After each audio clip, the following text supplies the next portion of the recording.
Okay, welcome to the border of Brisbane and Logan City in southeast Queensland. Really pleased to be here with Anthony and Tony, with Rowan Holzberger, our candidate in Ford, and also the acting mayor of Logan City, John Raven. But most of all, I wanted to thank the workers and managers here at Toll. The workers here literally kept the wheels of the economy turning during some very difficult times, and we're here today to express our gratitude and our appreciation for all of the work that happened out of this Toll warehouse and amongst all the drivers and forklift operators and everyone who works here. We're very grateful for everything that they did. Now, Rowan and I are pleased to announce today an upgrade to Logan Lee Road, just south of here. The upgrade to Logan Lee Road is a $22.5 million commitment from federal Labor, matched by John Raven and the Logan City Council, to ease congestion on Logan Lee Road between the Logan motorway and the on-ramp to the Pacific motorway. And this will make a big difference to people living in Waterford and Logan Lee and further beyond, people going from the hospital, from the university, from the Meadowbrook shops onto the freeway and back again. We're talking about widening Logan Lee Road so that it is 3 lanes each way. This is one of the busiest roads in our community and we are pleased to be able to make this commitment. A better future for our local communities relies on better roads, safer roads, and a government which is on their side, and that's what this announcement is about today. And a better future is all about better paid, more secure work. And that's what we're here to talk about today, and I'll throw it over to Anthony for that purpose. Well, thanks very much, Jim, and it's great to be in your electorate and just on the border of the electorate of Ford. I think Rowan Holzberger is a fantastic candidate. I've known Rowan for a very long period of time, from when he was a young man in Broken Hill. And he's come to Queensland, like so many people, to make Queensland their home. He's raising his family here in this local electorate of Ford, and I think he will make an outstanding member if he's successful on the 21st of May. Today's been an opportunity to talk to workers who have done their bit to keep this country going during the last difficult 2 years. Workers who've turned up to work even when their families haven't been able to go to school or to conduct their normal activities. Companies like Toll and the freight and logistics sector have kept the economy going during these difficult times. And what they deserve is a government that pays them back.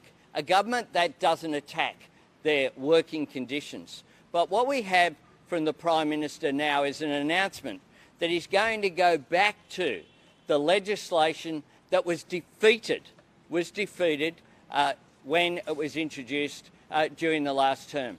Now, the only way that you want to get rid of the better off overall test is if you don't want people to be better off overall.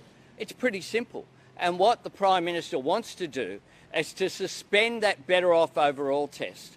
What that would do is mean that all of the extra conditions above people's basic wage, their leave loading, their holiday leave, all of those things are up for grabs, their penalty rates that they rely upon.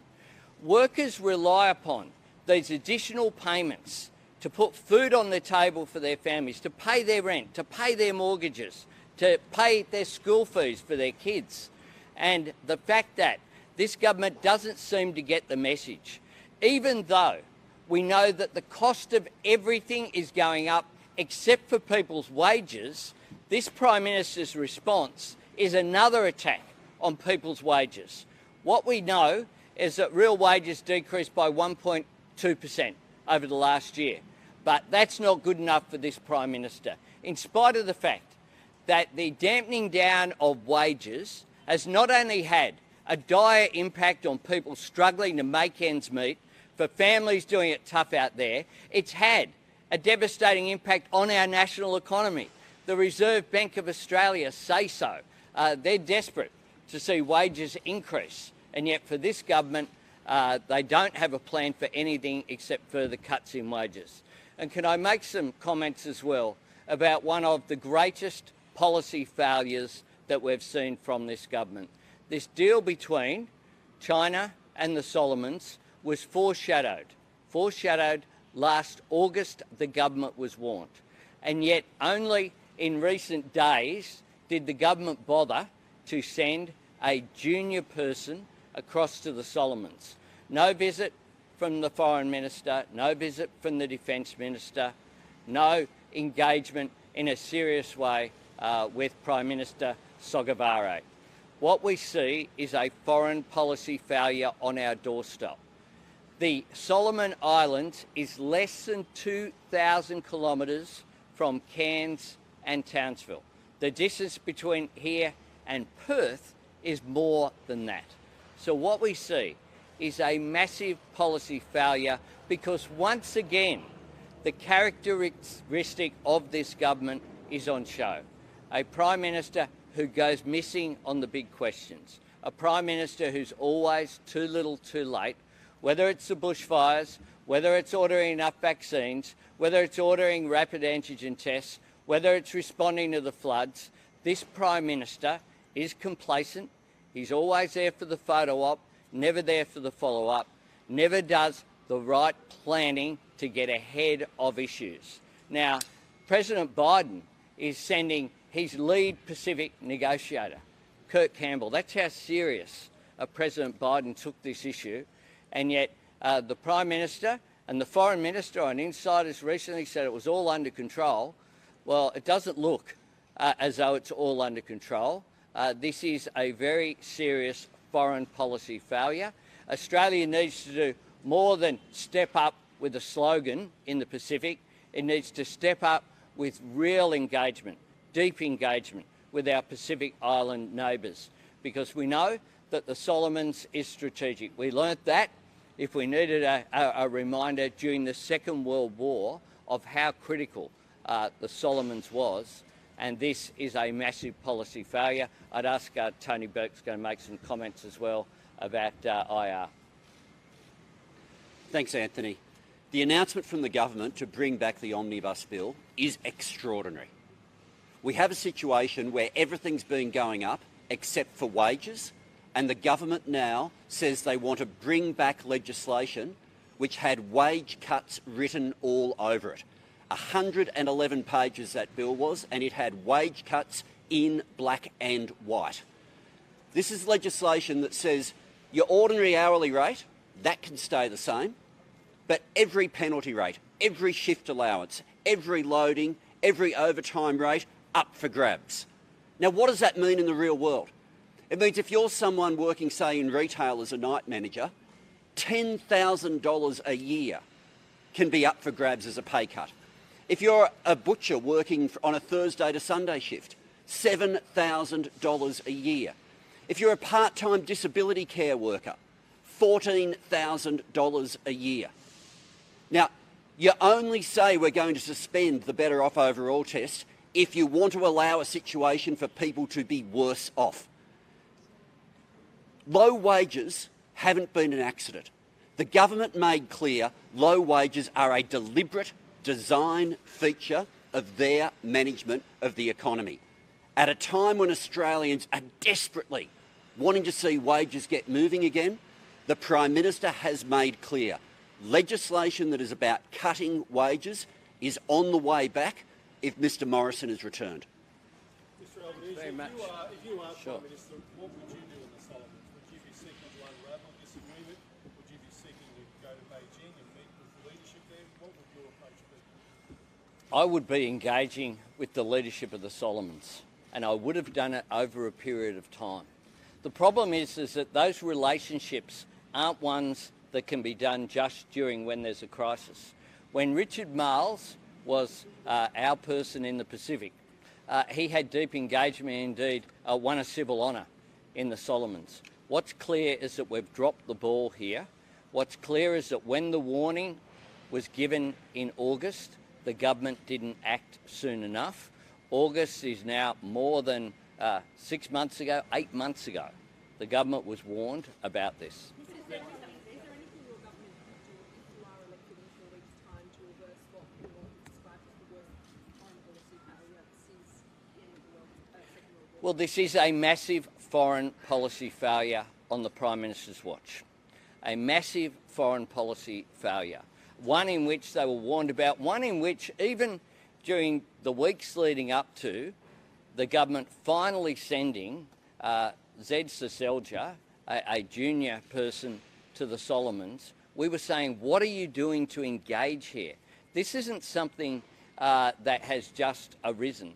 This is something that has been in the planning for a period of time, and quite clearly the relationships have broken down. And the United States, when I have participated in various forums and as we know historically, has relied upon Australia to be a key player in the Pacific as well. Australia has been the security partner of choice for the Pacific for a long period of time, for the entire post-World War II period. That's broken down. We need to repair it. What do you do now? I just asked you on a draft for teachers, a guideline for teachers in the Northern Territory. It shows teachers being urged to organise non-gendered sports teams. Do you think this is a positive thing given the current context? Would you like to see that in other states, or do you think it raises some concerns? Well, it's been dismissed, I note already, by the NT government, and it's not appropriate. The government is planning on doubling the fines for thuggish unions and officials. What's your position on that? Do you think it's a good idea? Would you support it? It's no surprise. First of all, what's been announced by the government today is not our policy, so just to give you that cleanly. But secondly, it is no surprise that the government has decided the biggest issue they want to deal with is to be able to have an attack on unions, and still to this day, they have not legislated to deal with wage theft. So if an employer is stealing from their workers, Mr Morrison doesn't think that's a concern. And we saw some extraordinary cases over the time that Mr Morrison's been Prime Minister. It's not just that they chose to not, or what they couldn't get round to it. They had wage theft legislation in the Parliament in front of them, written by themselves, and they, together with One Nation, voted it down. So the priorities of the government here are just completely wrong. And if they were serious about wanting to make sure we had law abiding at the workplace, the first thing to do is to make sure that people are paid properly. So, Mr. Albanese, can I please ask you, what is your view on transgender participation in women's sport? that is covered by the Sex Discrimination Act. It's covered that girls should be able to play sport against girls and boys should be able to play sport against boys, and that should be covered. Well, it is covered by the Sex Discrimination Act, and that sports currently are in control of this issue. So let me tell you what this issue is really about. This is an issue about the chaos within the New South Wales branch of the Liberal Party. And I note that once again we see a leaked text message that's supposed to be a private text message from the New South Wales Premier to the Prime Minister. Once again, this Prime Minister, the Premier says that he didn't leak the text message. I don't know the source of that, but this is covered already by the Sex Discrimination Act. Well, they have the same position that I do. That's why I'm the leader. On the issue of vote turnbacks, Mr Albanese.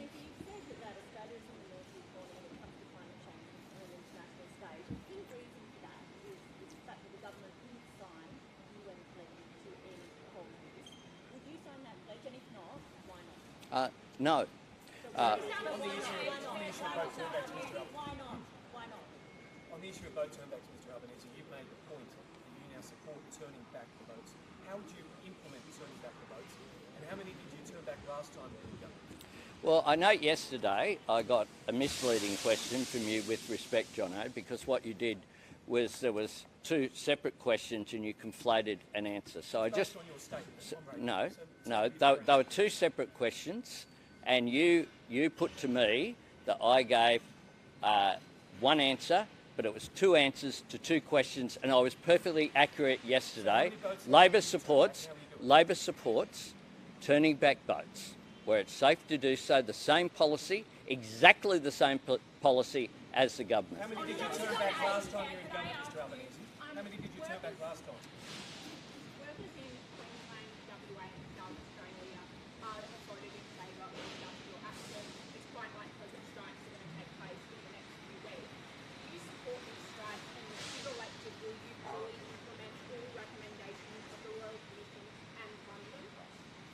Well, I'll deal with the industry then. Yeah, I'll go back on the Royal Commission. What we are seeing is pressure having built up from people's wages having flatlined for 10 years. That's what we're seeing. And to view this in any other way, I think misses the point of what's happening in households. Every week as the pay comes through and the bills come through, it's becoming tighter and tighter, and it's been going like that for a decade. What we are seeing happening at workplaces has been two things. One, unions did the right thing during the pandemic and held back on industrial action. It was incredibly responsible, and it was done across the board. But secondly, what's happening now at a number of workplaces is that pressure that has building for a decade is people are saying we need to get wages moving, and Mr Morrison's response to that is to legislate a pay cut. On the aged care issue, our 5-point plan is directly arising from the Aged Care Royal Commission. That is a nurse in every nursing home, 24/7. That is 215 minutes of care. That is increased wages for people in the aged care sector. That is better food and nutrition, and we've announced a specific plan with the Maggie Beer Foundation to deliver that. And the fifth and really important point is transparency and accountability. We want every dollar that goes into aged care to go into better care and better food and better outcomes for our older Australians. And with regard to the recommendations of the Royal Commission, my observation is this. Why does the government set up a Royal Commission and then ignore the central recommendations in it? The central recommendations of the Aged Care Royal Commission, in which aged care residents, aged care providers, family members, people made these submissions about the crisis in aged care, and what they got from this government was contempt. Nothing to assist workers in the sector. And you talk about the frustration that workers are feeling. Workers are leaving the sector. Think about this. All of you here today and the workers here today will have parents, will have uncles and aunties, will have other, if they're really young, they might have grandparents. But guess what? It might be us one day, and there won't be an aged care sector to look after them unless we do something about this, and unless we do something about it now. The title of the report is neglect. Neglect, in one word. In one word. And what we have is a neglect of a Royal Commission that has been titled neglect. Neglect from this government. We have made very clear what our plan is on aged care, and quite frankly, when I sat in the budget lockup with Jim and the team on the Tuesday night, because I did have a draft of the speech ready to go for Thursday, I was stunned when I asked, has anything at all happened on aged care? And this is a government that has $70 billion of additional spending with no offsets between MyEFO in December and their March budget. But they couldn't find a single dollar. Aged care workers are despairing. This is tough work. It's physically demanding. They have faced with circumstances whereby they're in an aged care home and they have 3 buzzers going at once. Which person do they go and lift up? They have people who are living in their own soil, unable to be changed for days. You have 50%. 50%, the Royal Commission found this. This isn't Labor Party versus Liberal Party. This is the Royal Commission established by the government, found that over 50% of aged care residents were not getting the nutrition that they need. They're literally starving. There is a crisis in this country, and that's what this election is about. This election is about whether we have a government that looks after people, or whether we have Scott Morrison who goes missing unless there's a photo op, unless there's a campaign. You'll see Scott Morrison doing photo ops every day. Good pictures, I've no doubt they'll deliver on that. But he doesn't deliver on his key responsibility. He always blames someone else. And the aged care crisis, of which a government member said to me, oh, but there aren't any votes in it. Well, I tell you what, this needs addressing, and I make no apologies for addressing it. Last week, the High Court said that it was appropriate to fine the silicon the maximum amount because lower amounts of fines weren't changing the industrial behaviour from that year. Might ask put this question to you rather than Mr. Burke just for a minute. He's our spokesperson. Okay. What's your reaction to that ruling? Isn't now really the time to abolish the ABCC? Should we be worried about the silicon? I do think we need to listen to what the courts have had to say with respect to the ABCC.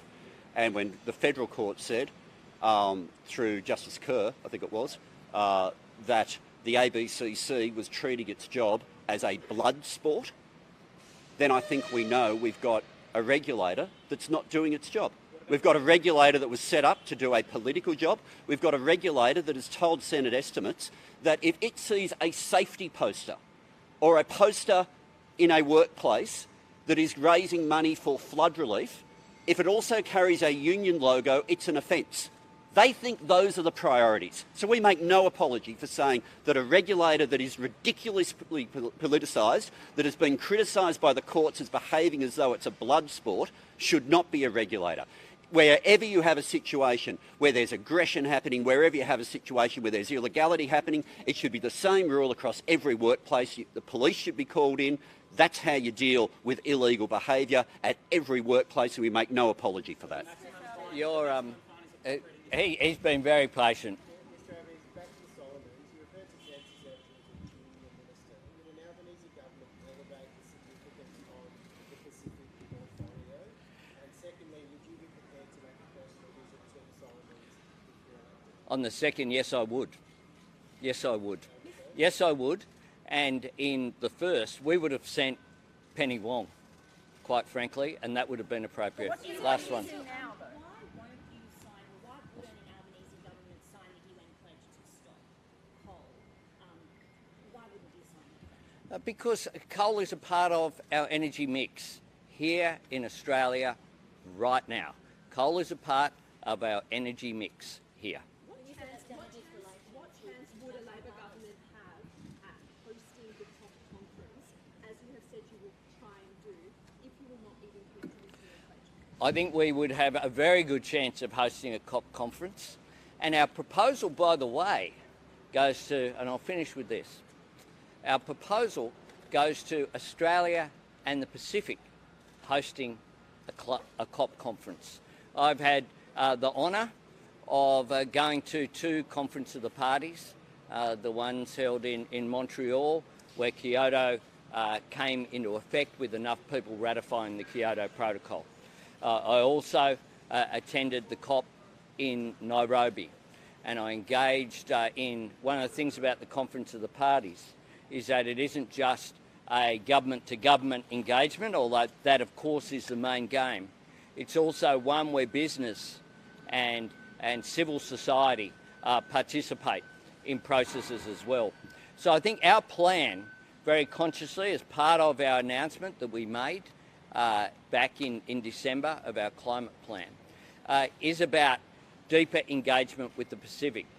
If you go to Kiribati or Tuvalu or any of these Pacific Island nations, what you'll find is that if you ask them what is their priority, they will talk about climate change. So it is an opportunity for us, together with the Pacific, to embrace them. It's the sort of constructive relationship building that's been missing from this government. I'll make this point as well, that our climate policy is another example of the how. I speak a lot about the what, including on aged care and what this campaign's about. It's about a different approach to aged care. It's about cheaper childcare. It's about strengthening Medicare. It's about more secure work and lifting wages and cost of living issues that we see. But it's also about the how. And our climate change policy, we had more extensive negotiations and consultations with people from the Business Council of Australia, Australian Industry Group, National Farmers Federation, the ACCI and the ACTU and unions. They all have been very supportive of our policy. That's what's important. We can end the climate wars in this country. And what we've seen over the last 48 hours, frankly, is a thought bubble yesterday whereby it appears from Angus Taylor's own response there was no actual modelling at all done. What he did was just say, oh, well, there'll be $78 billion of additional investment. $52 billion of that is private sector investment. Private sector investment that's hanging back because they need certainty. The problem for this government, and the reason why time's up for this government, is that they don't have a plan for the future. They don't have a plan to deal with the economic transformation that will be driven by the shift that is happening in the global economy to clean energy. That is something that is happening globally. This government just have scare campaigns. They just have nonsense and making up figures and making things up. And they think that's enough to skate through without a plan for the future. Well, we have a plan for the future whereby our response on climate change, including engagement with our Pacific neighbours, will lead to cheaper, cleaner energy. That will allow investment in advanced manufacturing. That will allow more things to be made here. That will fit in with our plan to train people for those jobs in TAFE and university. That's our plan going forward. And at the same time, looking after cost of living by not attacking wages, by lifting wages and dealing with other issues such as childcare and housing. Thanks a lot. Authorised by P. Erickson, ALP, Canberra.